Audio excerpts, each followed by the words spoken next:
चालू कर दूं। तो औद्योगिकरण के युग में से कितना आना है, शायद 2 नंबर का एक क्वेश्चन आना है। भूगोल को बहुत अच्छा बनाया उन्होंने, ये दिया हुआ है कि इकाई पर आवंटित अंक कितने हैं। हिस्ट्री में हटा दिया वो पोर्शन।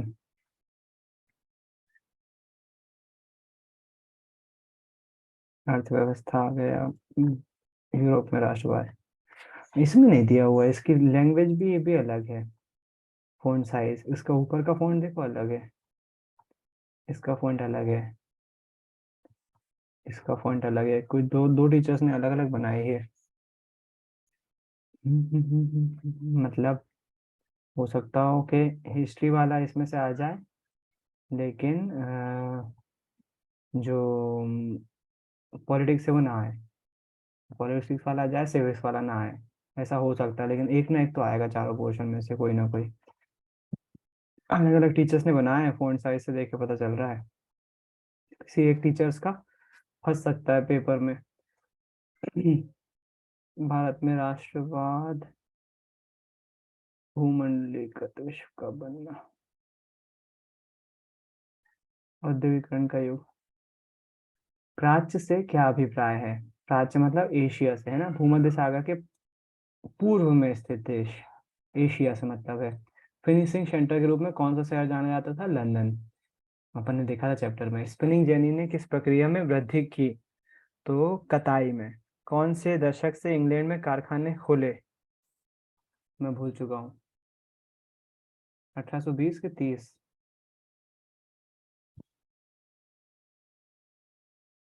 बुक खोल लेते हैं थोड़ी सी, ताकि बुक में पता चल जाए।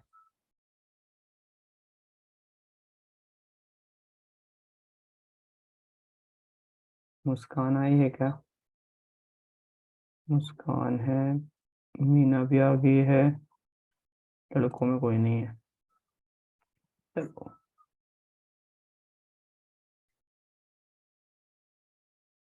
स्पिनिंग जेनी से हो गया। कौन से दशक में इंग्लैंड में कारखाने खोले थे?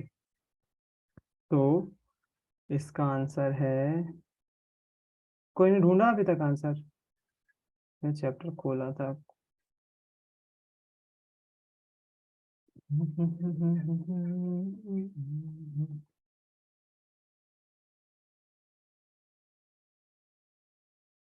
कहाँ गए रे? यही तो था। सबसे पहले 1730 के दशक में कारखाने खोले, लेकिन उनकी 23 है। 1730 है आंसर। मैं तो 1800 समझ रहा था। 1730 के दशक में कारखाने। 1900 में संगीत की किताब किसने प्रकाशित की थी? तो ई टी पॉल ने। सूरत बंदरगाह किस राज्य में है? गुजरात में, जाहिर सी बात है। देश का पहला लौह इस्पात संयंत्र कहाँ स्थापित किया गया था? जमशेदपुर। रतन जी टाटा ने, मतलब सॉरी, जे आर डी टाटा ने करा था।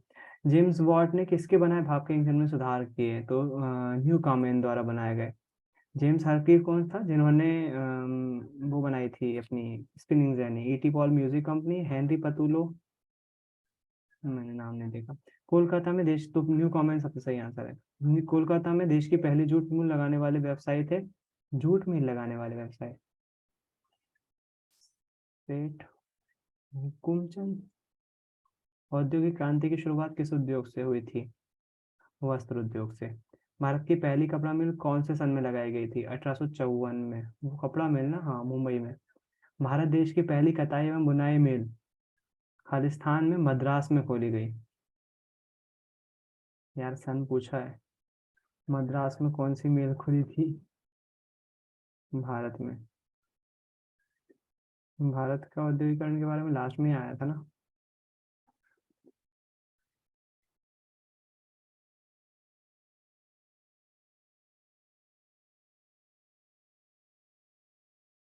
ये फैक्ट वाले भाई, ये तो रटना पड़ेंगे। सन जो है, जो सन वाले क्वेश्चन है, वो तो अनफॉर्चुनेटली याद करना ही पड़ेंगे, इसमें कोई ऑप्शन नहीं है। भैया भारत 1874 है। 1874 में। चलो, बढ़िया है। उसके बाद जो है आर्थिक मंदी खालिस्तान के दशक में आई थी। दशक पूछा है तो आर्थिक मंदी का अपन को तो वैसे वो सन भी मालूम है। 1900, अपने जो डेट थी वो 1928 थी वैसे तो 1930 के दशक में आई थी। अगर सन पूछते डायरेक्ट तो 1928 लिख देते। खालिस्तान के जरिए भारत खाड़ी और लाल सागर के बंदरगाह से जुड़ा हुआ, तो सूरत बंदरगाह के जरिए खाड़ी और लाल बंदरगाह से जुड़ा हुआ। तो उद्योगपति नए मजदूरों की भर्ती के लिए एक जॉबर रखते थे, जॉबर। भाई भोसले बम्बई के खालिस्तान कार्यकर्ता थे। भाई भोसले का नाम आया तो था, लेकिन इस बार जब मैंने आपको रिवाइज करवाया तो वो दिखा नहीं। फेमस नाम है भाई भोसले। हम्म, भोसले ब्रदर्स बोलते हैं। ये कहाँ आया था? ये भाई भोसले, हाँ। भाई भोसले बम्बई के ट्रेड यूनियन कार्यकर्ता थे। 1930-40 के दशक में बिताया अपने बचपन को उन्होंने इस प्रकार याद किया।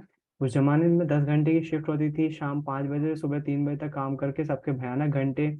मेरे पिताजी ने 35 साल नौकरी की, उन्हें दमा जैसी बीमारी हो गई, वे काम करने से लाचार हो गए। इसके बाद मेरे पिताजी वापस गाँव चले गए। तो ये भाई भोसले के बारे में थी।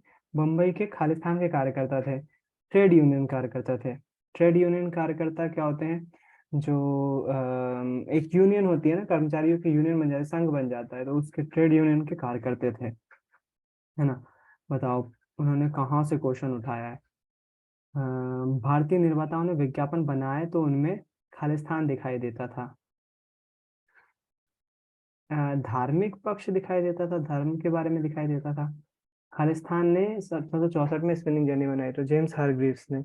उत्तर भारत में एल्गिल मिल खालिस्तान के दशक में कानपुर में खुली।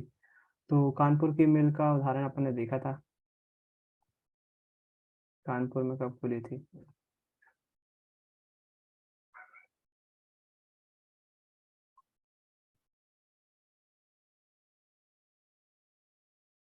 वाला पेज दिख क्यों नहीं रहा है मेरे को? बुक में दिख जाता है आसानी से। जहाँ मिलों के बारे में बात आई थी ना कि भारत में कौन कौन सी मिलें खुली थी, कब खुली थी। ये है ना।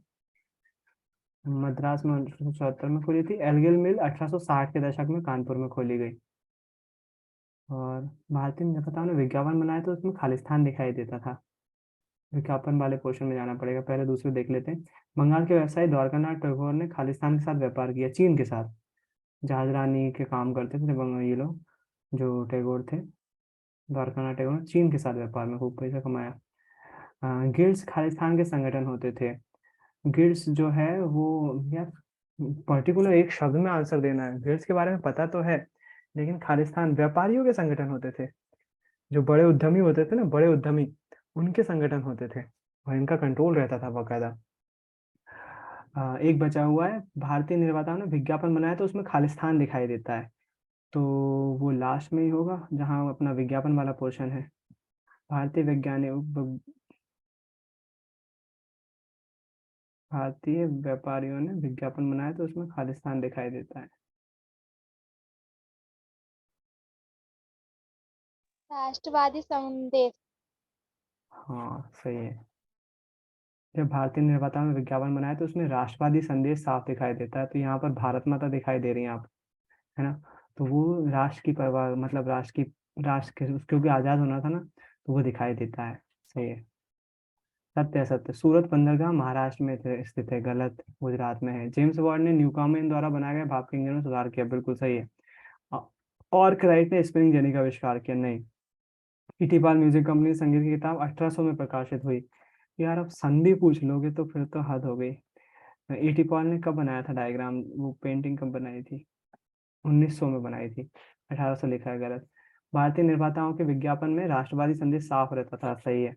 बेरोजगारी की आशंका के कारण मजदूर नई प्रौद्योगिकी को पसंद करते थे, नहीं, ना पसंद करते थे। भारत में पहली कपड़ा मिल 1854 में बम्बई में लगी, बिल्कुल सही। दो जादूगरों की तस्वीर इंग्लैंड प्रिंटर्स में प्रकाशित हुई थी, सही है।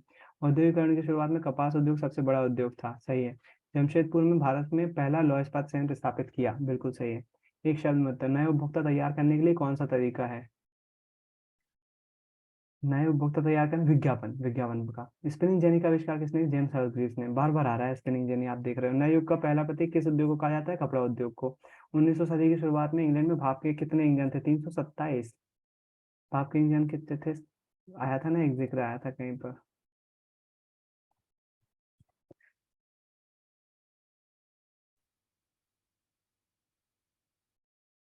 321 थे, सॉरी।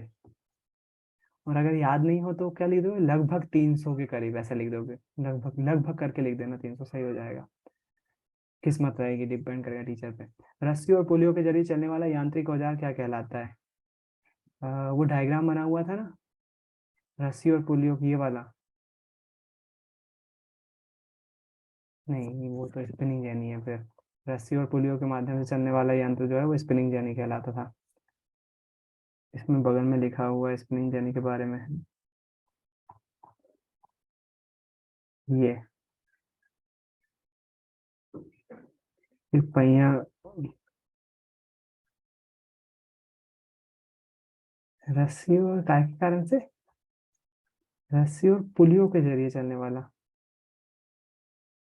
स्पिनिंग जेनी नहीं था, फिर वो होगा नेक्स्ट वाला जो था, एक और था ना, भारत म्यूजिक रहा था। बाकी लोग देख रहे हो केवल। दूसरा एक और कौन सा था स्पिनिंग जेनी के जैसा ही, जिससे बुनाई होती थी? भारतीय बुनकरों के बाद आता है क्या उसका जिक्र? Flying shuttle.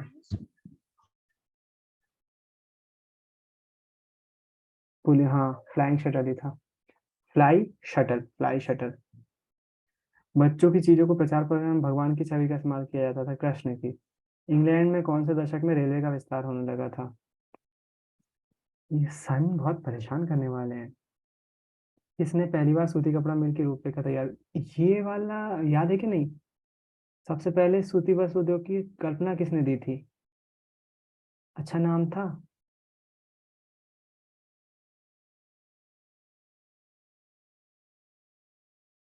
पढ़ा है लेकिन।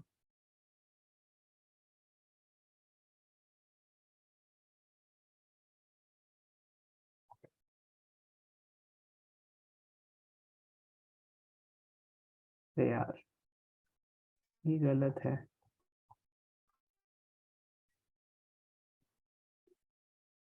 रिचर्ड आर्कराइट ने। चलो बढ़िया है, ढूंढा, किसी ने माइक तो खोला। Richard Arkwright. इंग्लैंड में रेलवे कारखाने फिटिंग शॉप में क्या बनाया जाता था? रेलवे कारखाने फिटिंग शॉप में, इंपॉर्टेंट नहीं है। पूर्व औद्योगिकरण क्या है? औद्योगिकरण से पहले का युग, जब औद्योगिकरण तैयार हो रहा था। सही जोड़ी, फुलर। फुलर स्टेपल, देखो दिख रहा है ना यहाँ पर, फुलर स्टेपल। वो तो नाम से ही यहाँ पर आया था, आपको मालूम है, फुलर वगैरह यहाँ पर दिए हुए थे। ये ऐसा व्यक्ति जो फुल करता है, यानी चुन्नटों के सारे कपड़ों को लपेटता है। तो यहाँ पर है क्या, चुन्नटों के सारे कपड़ों को लपेटना।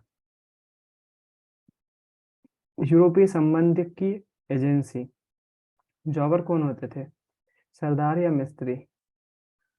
सनलाइट साबुन कैलेंडर, विश उसमें सनलाइट साबुन कैलेंडर में वो फोटो बनी है, उसका क्वेश्चन आ गया है। स्टेपलर कौन होते थे? रेशो के हिसाब से ऊन चाटना। पहला इस्पात संयंत्र जमशेदपुर का, पहला कपड़ा मिल Bombay. ET Paul music company. संगीत की किताब, द्वारकानाथ टैगोर, चीन से। बर्ड हिगलर्स एंड कंपनी हो जाएगा इसका। सनलाइट साबुन कैलेंडर इंग्लैंड का हो जाएगा फिर। वही बचा था, नहीं नहीं नहीं नहीं नहीं, यूरोपीय एजेंसी का इंग्लैंड रहेगा। इसका विष्णु भगवान हो जाएगा। औद्योगिक क्रांति, ले, नीचे का एक छूट ही गया। उसको ध्यान ही नहीं दिया कि वो भी था। द्वारकानाथ टैगोर जहाज रानी आएगा अब इसका, वो कंपनी का नाम नहीं है उसका। औद्योगिक क्रांति जो है वो इंग्लैंड में हुई थी। यूरोपीय प्रथम प्रबंधकीय एजेंसी बर्ड हिगलर्स एंड कंपनी होगी। चलो, अति लघु उत्तरीय क्वेश्चन। इंग्लैंड का कौन सा नगर अच्छे माल की गुणवत्ता के लिए प्रसिद्ध हुआ? मैनचेस्टर। औद्योगिक उत्पादन किसे कहते हैं? जो उद्योगों मतलब जो फैक्ट्रियों में, जो फैक्ट्रियों में मशीनों के द्वारा तैयार किया जाता है उसे औद्योगिक उत्पादन कहते हैं। भारतीय निर्माता के विज्ञापन में क्या संदेश रहता है? राष्ट्रीयवादिता का, वो भारत माता का यूज करते हैं ताकि राष्ट्र के प्रति लोगों में भावना जागृत कर सके। फ्लाइंग शटर का क्या अर्थ है? ये वो थी, अ, अभी पढ़ा था ना।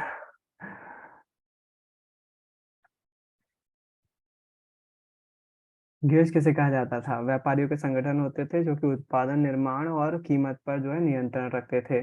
सौदागरों को परेशानी होती थी उनसे। जमशेदजी चिचुकोय कौन थे? आपको पता होगा, याद करना चाहिए।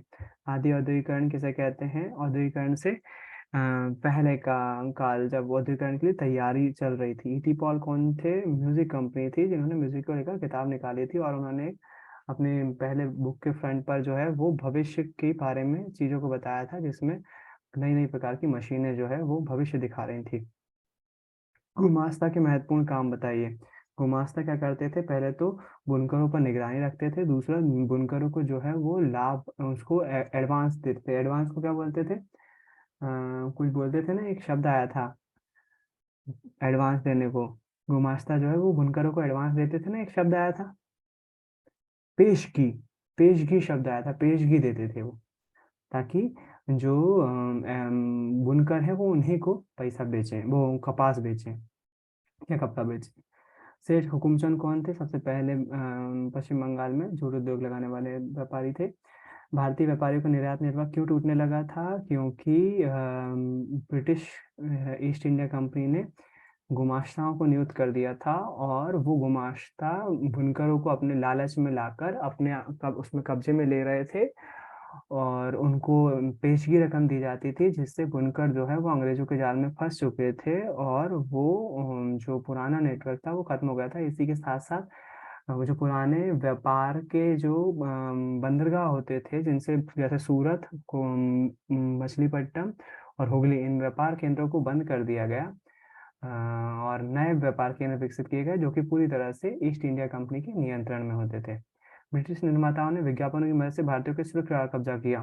तो ब्रिटिश निर्माताओं ने अपने विज्ञापनों में भारतीय धर्म और संस्कृति से जुड़े चित्रों को छापा, जिससे कि लोगों को यह प्रतीत हो कि यह जो उत्पाद है वो उन्हीं के देश में बनाया हुआ है, और ये कंपनी जो है उनके धर्म का सम्मान करती है, जिससे वो लोग उसी को खरीदें। जॉबर कौन थे? जॉबर मिस्त्री या ठेकेदार होते थे, जो कि किसी कंपनी के लिए मजदूरों को चुनते थे या कारखाने में काम करने के लिए रखते थे।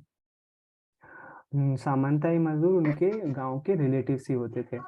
स्टेपलर फुलर्स का मतलब क्या है? स्टेपलर जो है वो धागे को अलग करता है उनके लिए, और फुलर्स जो है चुन्नटे बनाने का काम करता है। इंग्लैंड के सबसे फलते फूलते उद्योग कौन से थे? पहला था कपड़ा उद्योग, रुई कपास उद्योग। दूसरा था लौह इस्पात उद्योग। इंग्लैंड में औद्योगिक क्रांति क्यों हुई? क्योंकि वहां पर नई नई फैक्ट्रीज बन रही थी, नए नए तकनीकी के विकास हो रहा था। इसमें वो वाली बात आएगी।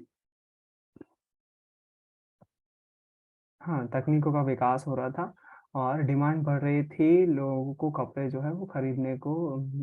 और वैसे तो मेनली यही बात होगी कि मशीनों का इजाद हो रहा था, नई नई मशीनें बन रही थी, उसी कारण से इंग्लैंड में औद्योगिक क्रांति हुई। लेबल से क्या तात्पर्य है? तो लेबल एक ऐसा कपड़े का अ, विज्ञापन के तौर पर लगाया जाता था, जिससे कि जो व्यापारी और खरीदार है उनको ये पता चल सके ये कपड़ा जो है मैनचेस्टर से आया हुआ है, और उससे वो उसमें जो है वो निश्चिंत आ जाती थी कि ये कपड़ा जो है वो अच्छा होगा। लेबल इसलिए लगाए जाते थे।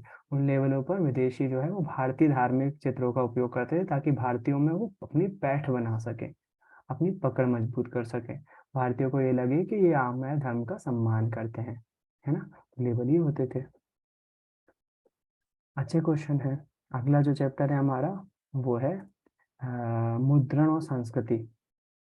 तो अगला चैप्टर स्टार्ट करने के लिए इस चैप्टर के ये वाले क्वेश्चन और देख लेते हैं चैप्टर के लास्ट में 2 नंबर के हिसाब से।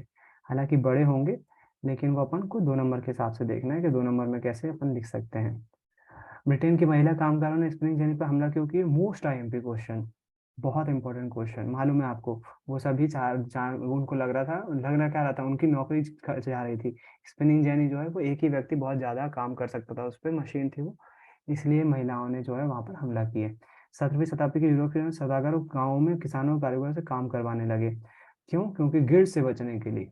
ग्रिड से बचने के लिए उन्होंने किसानों की तरफ रुख किया, किसानों को मशीनें प्रोवाइड करी और किसानों से जो है वो काम करवाएँ, लेकिन जिससे किसानों का फ़ायदा होने लगा और ग्रिड्स पर से नियंत्रण जो है वो जाने लगा। सूरत बंदरगाह 18वीं सदी के अंत तक हाशिए तक पहुँच गया था। अधिकांश जो हमारा कपास या कपड़ा भेजा जाता था वो सूरत बंदरगाह के माध्यम से खाड़ी देशों में और लाल सागर के माध्यम से यूरोपीय देशों में भेजा जाता था। लेकिन ईस्ट इंडिया कंपनी ने 18वीं सदी के शुरुआत से ही जो है इस पर नियंत्रण स्थापित कर दिया और कई तरह के टैक्स थोप दिए और बुनकरों को अपने कब्जे में लेकर इनके माध्यम गुमाश्ताओं के माध्यम से कब्जे में लेकर उन्होंने सूरत बंदरगाह को जो है वो बुरी तरह से प्रभावित किया। अंततः 18वीं सदी के अंत तक सूरत से व्यापार खत्म के कगार पे हो गया। ईस्ट इंडिया कंपनी ने भारत के बुनकरों पर निगरानी गुमाश्तों को नियुक्त किया था, बिल्कुल किया था, वो निगरानी रखने के लिए और ये गुमाश्ता उन पर नज़र रखते थे, साथ ही साथ उनको पेशगी रकम अदायगी करते थे, जिसके कारण से वो उनसे निश्चित रहते थे कि जो बुनकर होंगे वो कपड़ा गुमाश्ताओं को ही बेचेंगे और फिर उसके बाद उनको जब वो काम नहीं कर पाते थे तो उनको मारते-पीटते भी थे गुमाश्ता। सही गलत बताना है तो 19वीं सदी के आखिर में यूरोप का कुल श्रम शक्ति का 80% तकनीकी रूप से विकसित औद्योगिक क्षेत्र में काम कर रहा था। सही लग रहा है 19वीं सदी के आखिरी में, मतलब 1890 में कुल श्रम शक्ति का 80% तकनीकी रूप से विकसित औद्योगिक क्षेत्र में काम कर रहा था। 18वीं सदी तक महीन कपड़े के अंतर्राष्ट्रीय बाजार पर दबदबा था, बिल्कुल सही है। अमेरिकी गृह युद्ध के फलस्वरूप भारत में कपास निर्यात में कमी आई। अमेरिकी गृह युद्ध के भारत के कपास निर्यात में कमी आई। कपास निर्यात में कमी आई नहीं, बढ़ी थी। अमेरिका में गृह युद्ध हुआ था तो अमेरिका कपास भेज नहीं पा रहा था तो इंग्लैंड ने भारत से कपास लेने लगे थे, तो वृद्धि हुई थी कपास निर्यात में। कपड़ा तो वैसे ही कम हुआ था। फ्लाइंग शटल के आने से हथकरघा कामगारों के उत्पादन में सुधार हुआ। हाँ सही है। पूर्व औद्योगिकरण का मतलब बताइए आप। पूर्व औद्योगिकरण आदि औद्योगिकरण भी यही है, तो औद्योगिकरण से पहले का युग। सही है।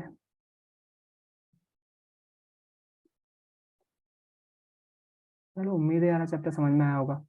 आखिरी चैप्टर और देखते हैं, मुद्रण संस्कृति और रोजाना की पढ़ चुके हैं, थोड़ा सा एक बार रिवाइज करना है, तो एक बार फिर से ज्वाइन करो फटाफट ताकि ये चैप्टर देख सके। 5 मिनट का ब्रेक।